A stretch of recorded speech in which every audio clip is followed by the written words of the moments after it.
Bismillahirrahmanirrahim.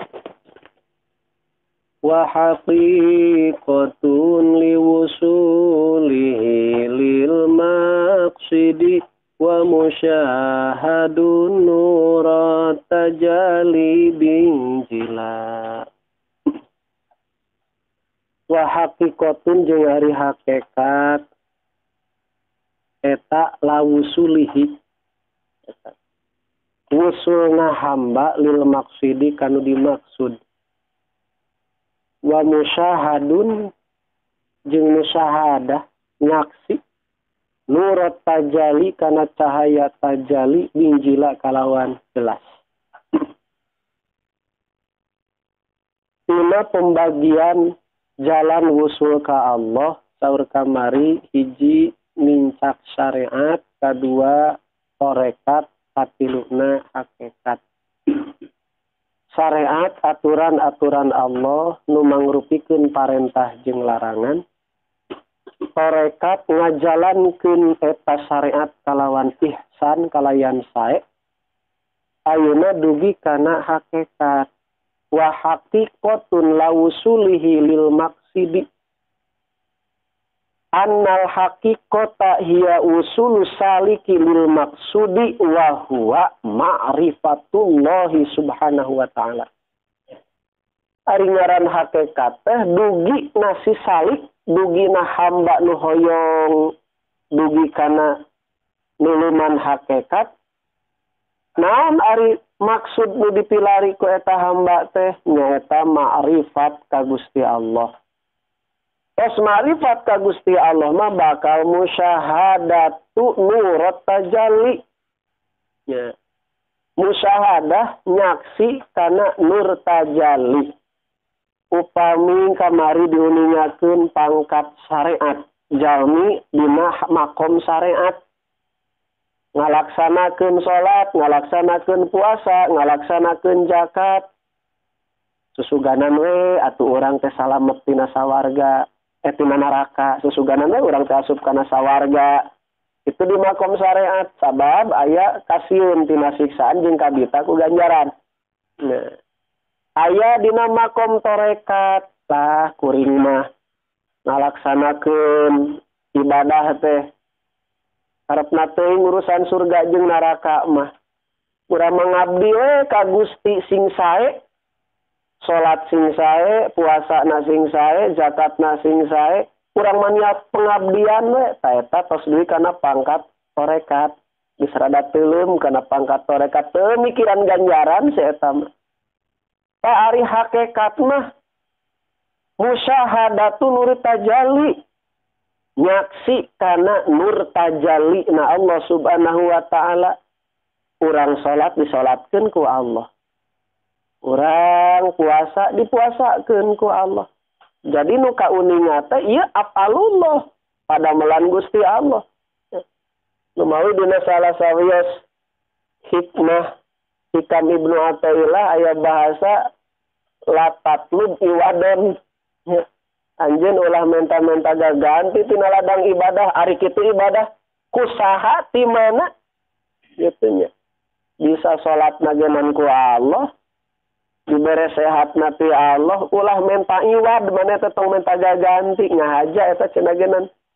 Ibnu Athaillah bahasana iwad sana sawab, ari menta ganjaran mah peteh teuingan, ulah nyebut iwad, ari iwad mah naon? Iwad mah dua nana meunang kauntungan. Ya aya sih tukeran ari iwad mah, jika jual beli. Kitunya, urang ngajual beas, nu ngajual meunang duit, boga untung. Anu meuli menang beas kitunya eta iwad namina. Kahada salat tong diiwadkeun ka Allah teh.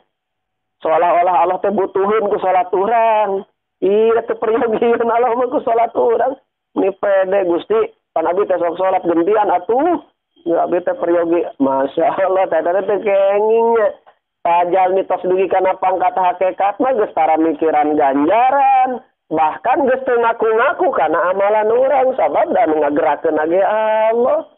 Bisa jungkir balik, bisa berjamaah, bisa lempang ku Allah. Nah minta buruh ka Allah.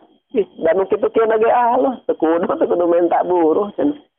Tadi nama kom hakikat mah sapertos kitu. Jalmi teh tos terbuka hatena mayan kasyifu lil qalbi non ari tajali mayan kasyifu lil qalbi min anwaril ghaibi. Narima kabukana qalbu tina cahaya-cahaya gaib nu katinggalina mah nyer gejegna mah jiga urang salat sorangan, ruku ku sorangan, itunya sujud ku sorangan. Dajal minu ngagaduhan pangkat hakikat mah syukuran ya urang dirukukeun ku Allah. Bisa babacaan kalawan sampurna gitu tah. Nah, tos ngaraos kana kitab tasawuf mah meureunna sing dugi ka dinya teh. Jadi moal aku kana jasa gitu minimalna. Nya ulah nyebut-nyebut jasa urang, mun teu ku urang mah tah leungitkeun eta teh. Nya sing dugi kana pangkat musyahadah. Maka dituyun geuninga dina bagenan bahasana teh kumaha warzuqna syahadah geuninga kumaha teh nadebana teh ya Rabbi warzuqna syahadah ya Rabbi hitna bisaadah ya Allah paparina nabi musyahadah hoyong abi teh dugi ka pangkat musyahadah teh nyaksi ka Allah teh rek maksiat era dan ningali Allah arek ngabohong era ningali Allah tah minimal kitu meureun penerapan dina kahirupan urang sadi di dinten atuh minimal urang ngarasa musyahadah teh keur salat ulah malawin da urang teh keur mayun ka Gusti Allah. Kitu hadirin sadayana. Imam Kusyairi ngomentar fil farqi baina syariati wal haqiqati. Imam Kusyairi nya anjeunna ngagaduhan tafsir Kusyairi. Perbedaan antara syariat jeung hakikat, anna syariata amrun bil tizamil ubudiyah. Ya. Arif dina makom syariat mah nyaeta fokusna hiji hamba dina ngajalankeun ibadah nu sasae-saena. Wal haqiqatu sedengkeun geus dugi kana pangkat hakikat musyahadatur rububiyah airu iyatuhu iyaha biqalbihi. Ya. Urang teh meuni disiplin nyai kana ibadah eta teh di makom syariat. Mun lamun urang sadar dan nu ngalus-ngalus lagi Allah tah eta tos dugi kana makom hakikat. Upami tos dugi kana makom hakikat mah bakal langkung jongjon gitunya. Segala urusan duniawi boh ukhrawi teu ngarasa pusing jeung lieur lah. Tos teh Gusti Allah segala rupa disanggakeun.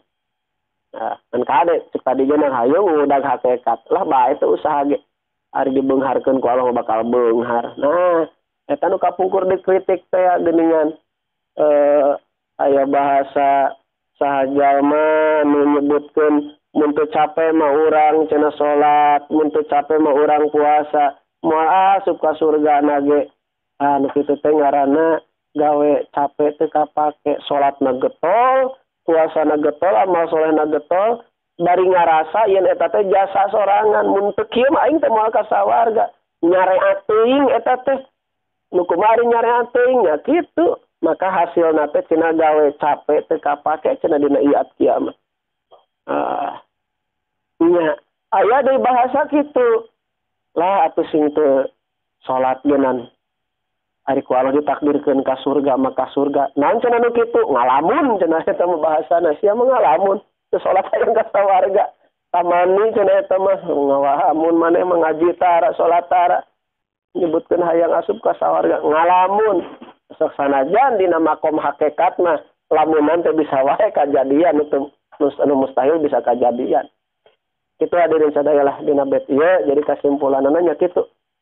Ya, syariat urang kedah disae-sae sasae-saena jika tadi hafizu kudu dijaga sing sae kacida kitunya dan kemudian disusul ku mana hakikat sehingga ibadah anu dilakukeun ku urang teu katuturkeun ku sifat ujub teu ngarasa yen eta ibadah teh ladang diri sorangan da mutlak gerak gerik urang sadaya digerak gerikeun ku Allah kitu kieu urang sadaya dikitu kieukeun ku Gusti Allah.